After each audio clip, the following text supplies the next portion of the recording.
Welcome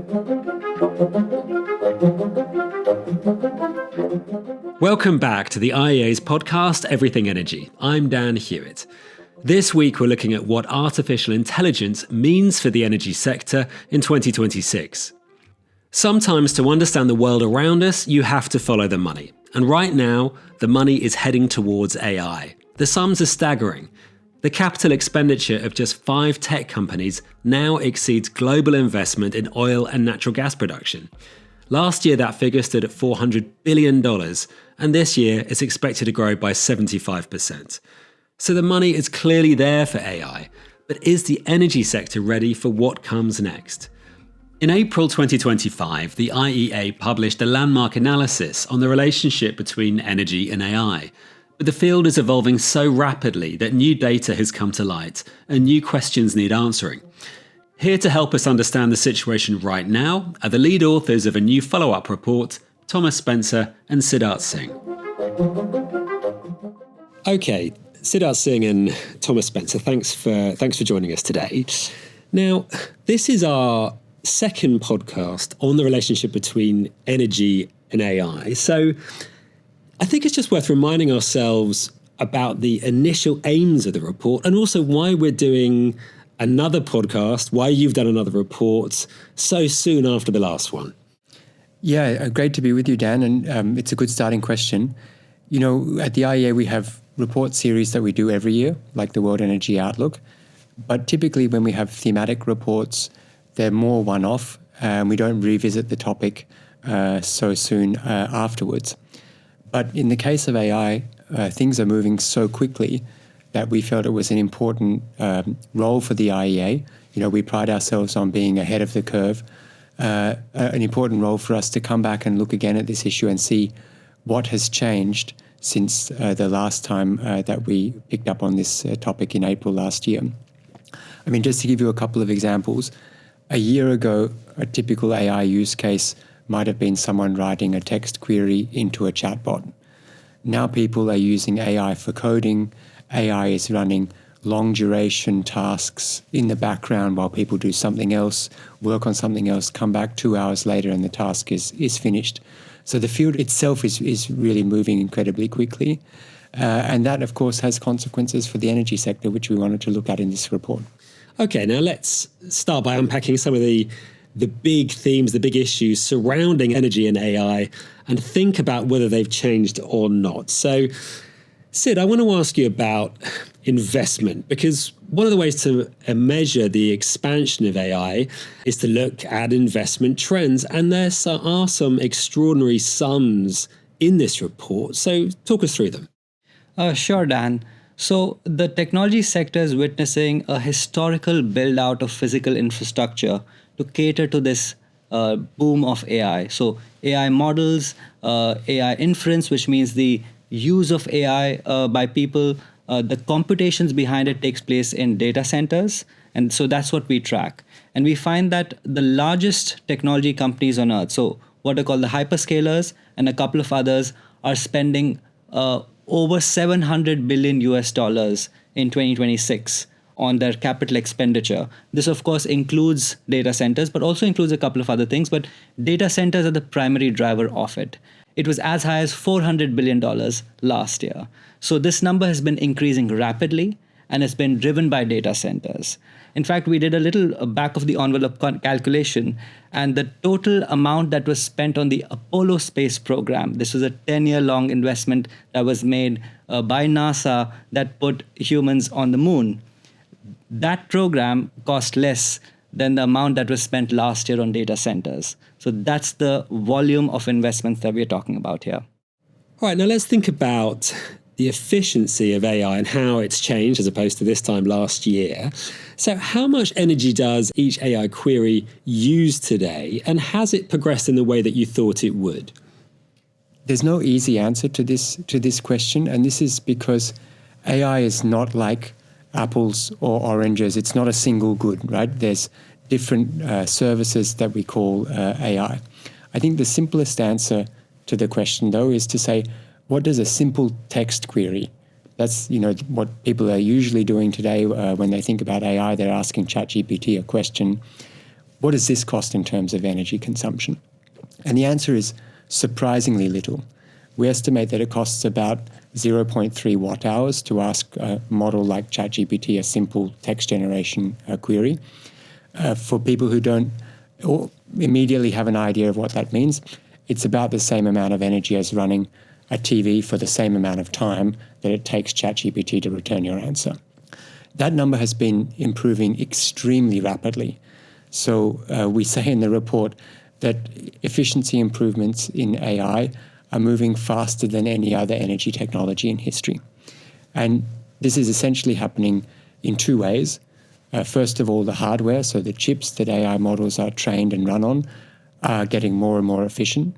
We estimate by 50 to 60% per year. That's incredible. But also the models themselves are getting more efficient, maybe by a factor of 2 to 10 times per year. There's a wide range here because we don't have precise data, but certainly the leaps are impressive.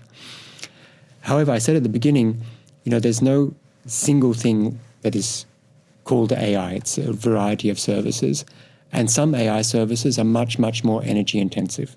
For example, video generation can be an order of magnitude more energy intensive than text generation. And some of these long duration, what are called agentic AI services, so a model running in the background doing something for you, processing a data set or scraping the web, they can be maybe 100 to 1,000 times more energy intensive than simple text generation.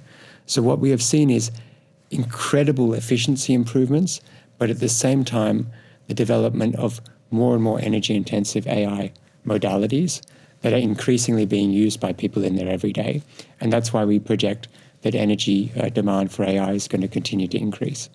Okay, so where does that leave the energy footprint of AI right now?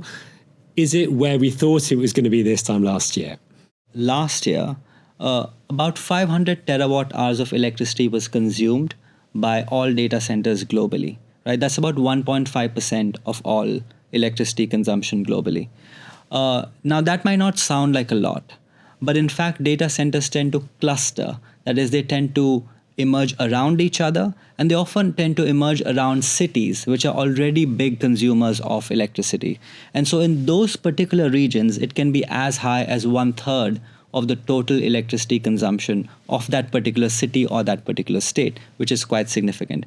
But what's also interesting is what the subset of data centers that are actually dedicated to AI, what's happening in that space. So for example, of the new AI dedicated server racks. So think of a rack about the size of a refrigerator, and it contains the computational equipment that helps train models and also use these models.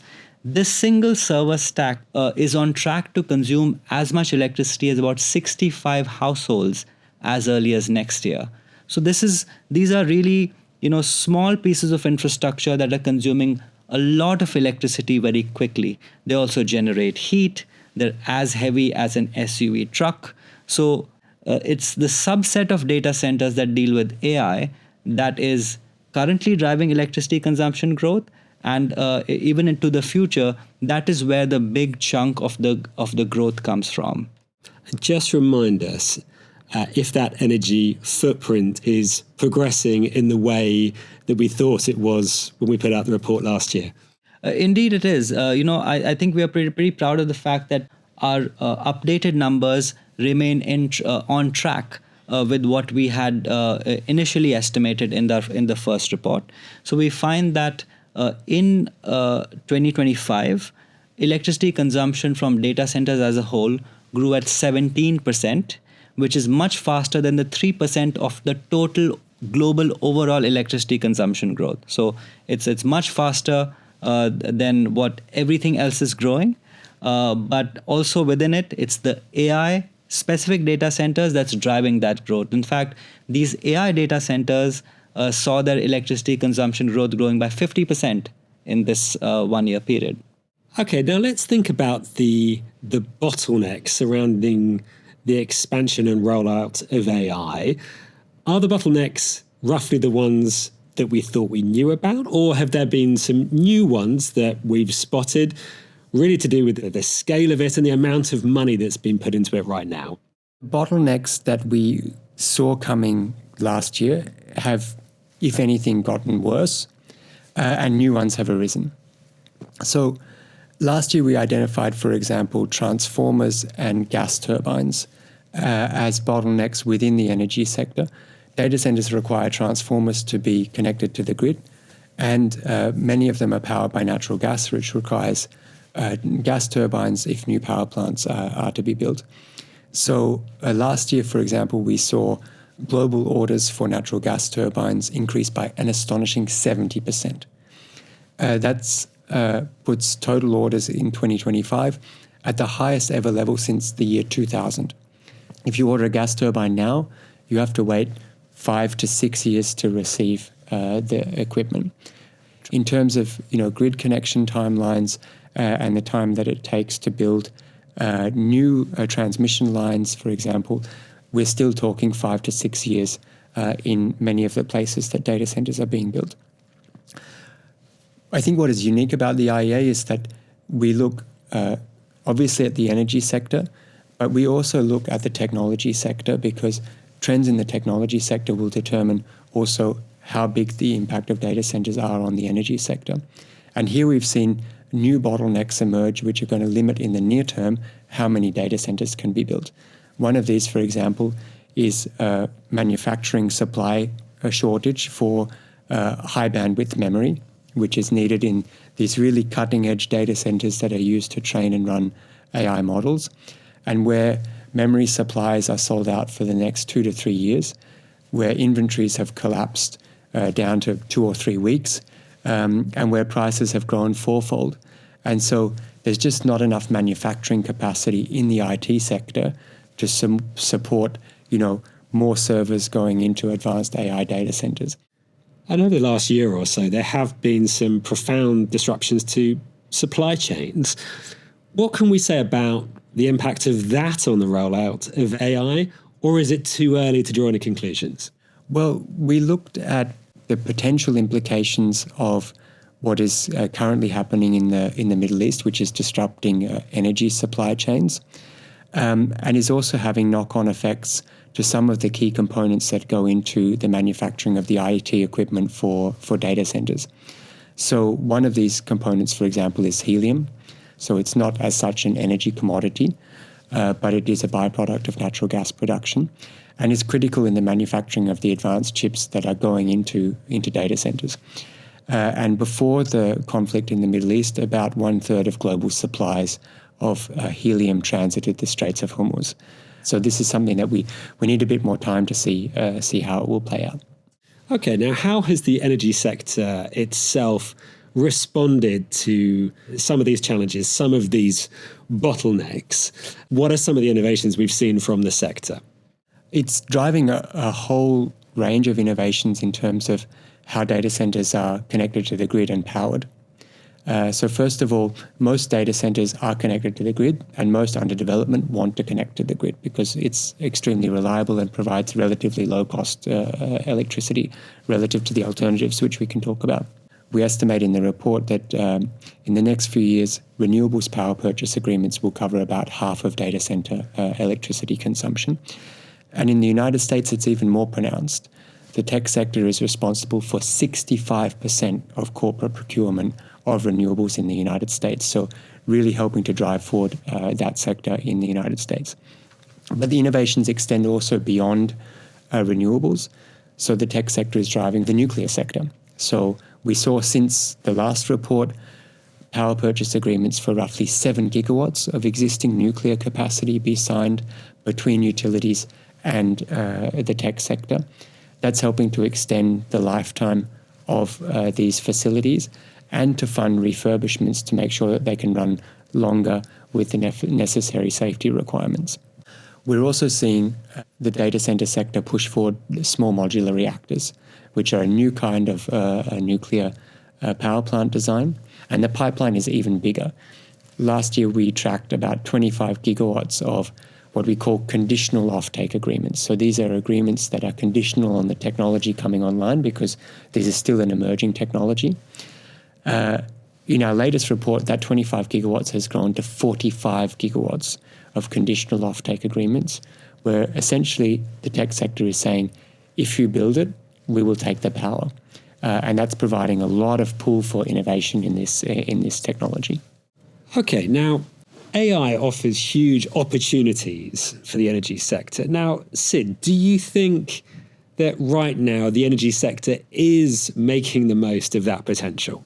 So the energy sector, of course, is extremely capital intensive, which means that there are cost pressures all around. It is a sector where there's a lot of data that's generated. It's a sector that's extremely complex, and you apply a technology to it that is able to sift through that kind of data generation, that's able to sift through that kind of complexity and offer solutions that can help make outcomes a little bit more efficient, a little bit more resilient. Those are the kinds of outcomes that we are already seeing new startups and existing energy majors apply to their processes. So to give you a couple of examples, we have AI-enabled weather forecasts that have improved the accuracy of forecasts, and therefore it helps reduce curtailment of renewable electricity into the grid. Another example is the application of AI in helping make batteries run better, so they're able to provide more energy output over a longer period of time. And we find through our analysis that at the global level, AI has the potential to reduce energy consumption by as much as the total energy demand by the country of Indonesia by 2035. But of course, we're not really meeting that type of potential for a variety of reasons. On the one hand, we find that although there's a lot of data that's generated through energy processes, through production, consumption, and supply, that data is not publicly available. It's not open source. And therefore, it's hard to train models when that data is not available in the first place.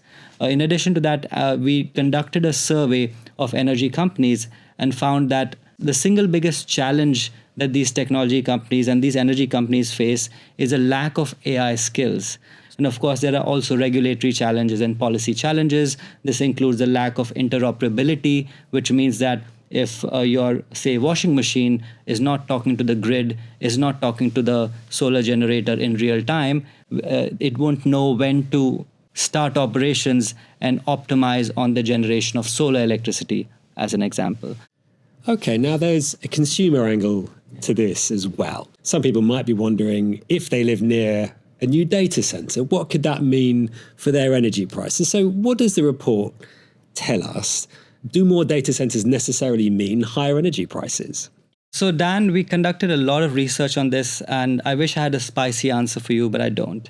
Our analysis revealed to us that it really depends on the context and the conditions that we are tracking. So firstly, we looked at all the different countries and states where data centers have been growing. And we could not find a clear relationship between electricity consumption growth and the rise of electricity prices in those regions. So there was no clear relationship. But having said that, it is not to say that data centers don't contribute to rising prices. And to maybe explore why that is, we can take the analogy of the airline sector. So let's assume two cities that is serviced by a specific airline, and they have, let's say, multiple flights in a day. If on this particular route, we find that the current capacity that's being utilized is, say, 50%. That is, half the seats in any plane are filled with people. In this condition, adding more passengers actually leads to the reduction in the flight ticket prices, right? You need more capacity utilization of something that is that expensive to purchase and that expensive to build in terms of the infrastructure for the airports and so on. However, if this same route was had an occupancy rate of close to 100%, then adding more and more demand and the inability to supply more flights to meet that demand can lead to prices going up. In the energy sector, similarly, it's extremely capital intensive. So adding more demand does not necessarily mean that electricity prices will rise, as long as the existing capacity, the infrastructure is being utilized better. So costs are being spread around, right? But because data centers grow very quickly, and the electricity system is unable to respond very quickly at the same rates, it's not able to construct new grids and new electricity generation capacity at the same speeds. That mismatch can lead to pressures on prices. But having said that, so far the relationship has not been clear cut, and in the report we offer a few directional measures that countries and regulators can take to help mitigate any future pressures on prices. Okay, now I think this is a good time to ask you both, when you look back at the report this time last year, what were the things that you either missed or the things that you got wrong? And it's going to sound like I'm marking your homework, but maybe Thomas, you want to start us off. I think this is an important exercise for everyone to do when they're trying to analyze a topic that is so complex and that is moving so quickly. So I would say, broadly speaking, our report last year was very comprehensive and it got most things right, and it covered most of the issues that we've seen emerge over the last 12 months. I would say there's one that we maybe missed, which we look at in depth in the new report, and that's the rise of on-site power generation options for data centers. So this is essentially a powering option where the data center is not connected to the grid, but rather builds its own power plants on site in order to supply its power needs, largely through natural gas. And essentially, since our report in April 2025, we've seen a huge number of project proposals, still mainly at the proposal stage, emerge in the United States. So we wanted to look at this issue and to see whether this was a real viable trend for data centers. What we find is that data centers are being pushed to explore on-site power because grid connections are so slow. On-site power raises complexity because data centers need very high reliability, and that means that you need to overbuild your generation facilities to build in the redundancy necessary to provide that very high reliability. It also raises costs quite substantially because you need to overbuild generation facilities. And it raises operational complexity as well because data center loads can actually vary quite a bit, and that can put the equipment under stress. And so you see operators start to integrate things like battery storage plus natural gas turbines to match the reliability and meet this variability of demand. So what we find in the report is that this is an extremely rapid emerging trend, really over the last 12 months. There are projects that are moving into the construction phase, so this is a real thing. But at the same time, with the constraints in gas turbine order supply chains, with these additional complexities of the on-site business model, it's not a silver bullet. We expect some data centers to move forward with on-site power. We expect most data centers to still want to connect to the grid, and even data centers that do move forward with on-site power, maybe to look to connect to the grid at a later stage when it becomes available. And if I could add to that, another one we thought is related to robotics and what we call as broadly physical AI. So physical AI is anything that deals with the intersection of artificial intelligence and the embodiment of that AI. So in other words, anything that can physically interact with the world. And this includes robotics, but also includes things like drones, self-driving cars, and so on. So we do have some new analysis on that. And we find that, firstly, there has been a consistent and growing uptake of industrial robots, for example. Some of this also has implications on industrial productivity. We find that the heart of industrial competitiveness in the future may rely on how quickly they're able to use and deploy artificial intelligence at various layers, including robotics, to help to reduce costs as well as increase production. I want to end by looking ahead. So let's just think about what that relationship between AI and energy could look like by 2030. Maybe you could both talk us through what you think the big themes could be. So in 2030, we expect that the electricity consumption of data centers will have more than doubled from where it stands today, but it will still make up only about 3% of global electricity consumption. It will be much more in some regions and some specific markets. It might surprise the listeners to hear only a doubling. We hear so much about AI today. Why is it only a doubling?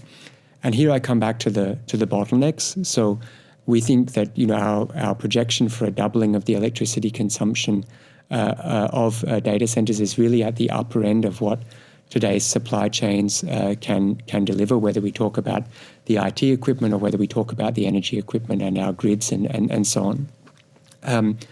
But this does mean that in 2030, we may be standing in front of even faster growth of the electricity consumption of AI and data centers if things like agentic AI really take off. If we have our AI agents running in the background doing our shopping, doing our day-to-day digital tasks and so on. And that's really a question of how fast AI as a technology moves itself, right?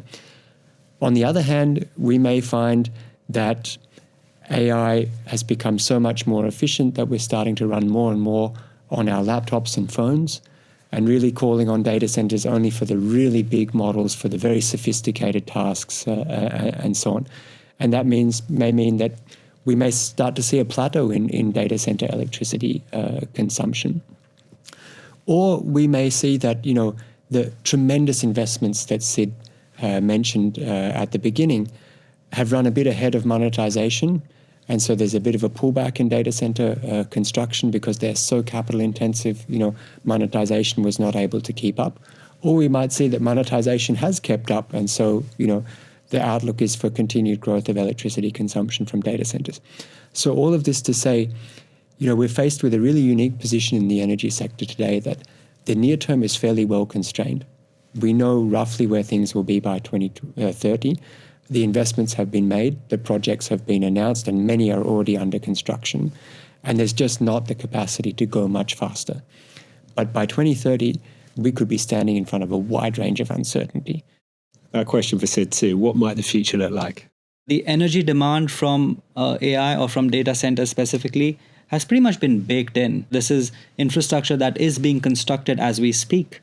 This is electricity generation that is also being constructed to supply to this growing electricity demand.